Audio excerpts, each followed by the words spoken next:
कृष्णाय वासुदेवाय हरे परमात्मने प्रणतः क्लेशनाशाय गोविन्दाय नमो नमः। गोविन्दाय नमो नमः। श्रीमद् भागवत गीता में अर्जुन जब भगवान से प्रश्न करते हैं और हर प्रश्न का उत्तर भगवान बड़ा संतोषजनक देते हैं। भगवान कहते हैं, हे अर्जुन, वह परम ब्रह्मा ज्योतियों का भी ज्योति एवं माया से अत्यंत परे कहा जाता है। वह परमात्मा बोध स्वरूप जानने योग्य एवं तत्व ज्ञान से प्राप्त करने योग्य है और सबके हृदय में विशेष रूप से स्थित है। तभी तो कहते हैं कि किसी की आत्मा को इतना नहीं दुखाना चाहिए कि परमात्मा को भी कष्ट हो। किसी भी भगवान के भक्त को इतना नहीं दुखाना चाहिए कि परमात्मा स्वयं उसके आगे उसकी रक्षा के लिए खड़े हो जाए, क्योंकि सभी की आत्मा में परमात्मा का ही निवास है। वह परब्रह्म ज्योति का भी ज्योति कैसे? चंद्रमा, सूर्य, विद्युत, तारे आदि जितने भी बाह्य ज्योतियां हैं, बुद्धि, मन और इंद्रियां आदि जितनी आध्यात्मिक ज्योतियां हैं तथा विभिन्न लोकों और वस्तुओं के अधिष्ठा देवता रूप जो देव ज्योतियां हैं, उन सभी का प्रकाशक वह परमात्मा है तथा उन सब में जितनी प्रकाशन शक्ति है वह भी उसी परब्रह्म परमात्मा का एक अंश मात्र है। इसलिए वह समस्त ज्योतियों का भी ज्योति अर्थात सबको प्रकाश प्रदान करने वाला सबका प्रकाशक है। उसका प्रकाशक दूसरा कोई नहीं। ना चंद्रमा ना तारा गण है, ना वहाँ यह बिजली प्रकाश करती है। फिर इस अग्नि को तो बात ही क्या है, उसी के प्रकाशित होने से यह सब प्रकाशमान होते हैं और उसी के प्रकाश से यह समस्त जगत प्रकाशित होता है। उसी के प्रकाश से समस्त जगत भी प्रकाशित होता है। गीता में भी 15वें अध्याय के 12वें श्लोक में कहा गया है, जो तेज सूर्य में स्थित होकर समस्त जगत को प्रकाशित करता है और जो तेज चंद्रमा तथा अग्नि में स्थित है, उस तेज को तो मेरा ही तेज समझ। यहाँ तमः पद किसका वाचक है और उस परमात्मा को उससे पर बतलाने का क्या अभिप्राय है? यहाँ तमः पद अंधकार और अज्ञान का वाचक है और वह परमात्मा स्वयं ज्योति तथा ज्ञान स्वरूप है। अंधकार और अज्ञान उसके निकट नहीं रह सकते, इसलिए उसे तम से अत्यंत परे, इनसे सर्वथा रहित बतलाया गया है। यहाँ ज्ञानम पद किसका वाचक है और इसके प्रयोग का क्या भाव है? यहाँ ज्ञानम पद परमात्मा के स्वरूप का वाचक है। इसके प्रयोग का यह अभिप्राय है कि वह परमात्मा चेतन बोध स्वरूप है। उसे यहाँ पुनः ज्ञेय कहने का क्या अभिप्राय है? उसे पुनः ज्ञेय कहकर यह भाव दिखलाया गया है कि जिस ज्ञेय का 12वें श्लोक में प्रकरण आरंभ किया गया है, उस परमात्मा का ज्ञान प्राप्त कर लेना ही इस संसार में मनुष्य शरीर का परम कर्तव्य है।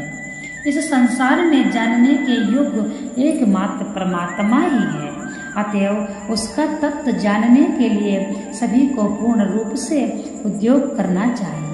अपने अमूल्य जीवन को सांसारिक भोगों में लगाकर नष्ट कर डालना नहीं चाहिए।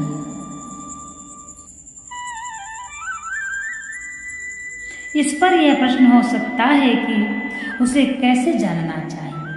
इसलिए भगवान कहते हैं कि वह ज्ञान गम्य है अर्थात पूर्वोक्त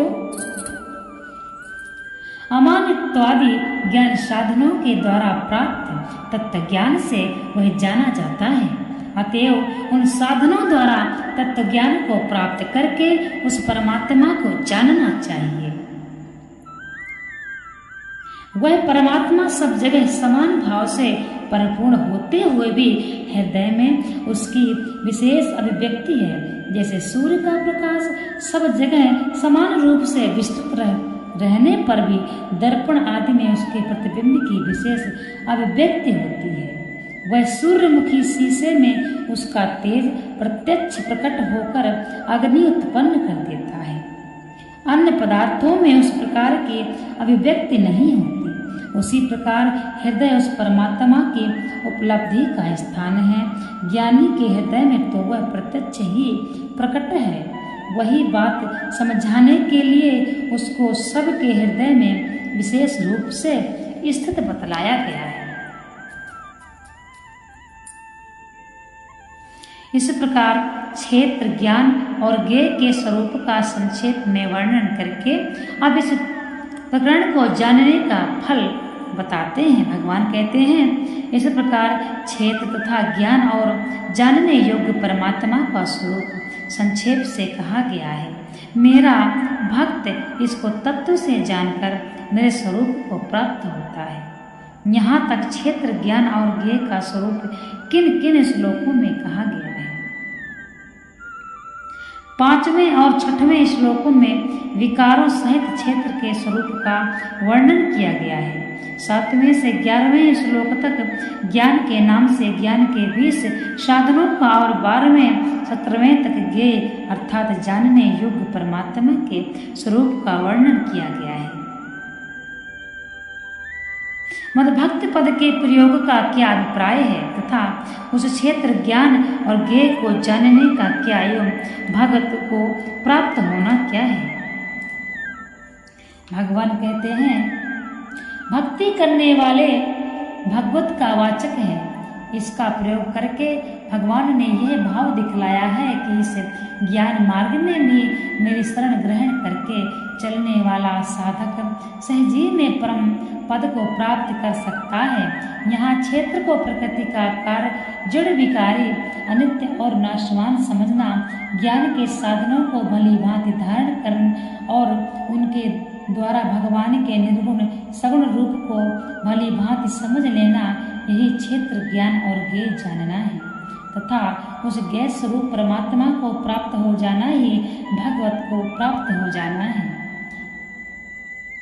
तीसरे श्लोक में भगवान ने क्षेत्र के विषय में 4 बातें और क्षेत्र के विषय में 2 बातें संक्षेप में सुनने के लिए अर्जुन से कहा था।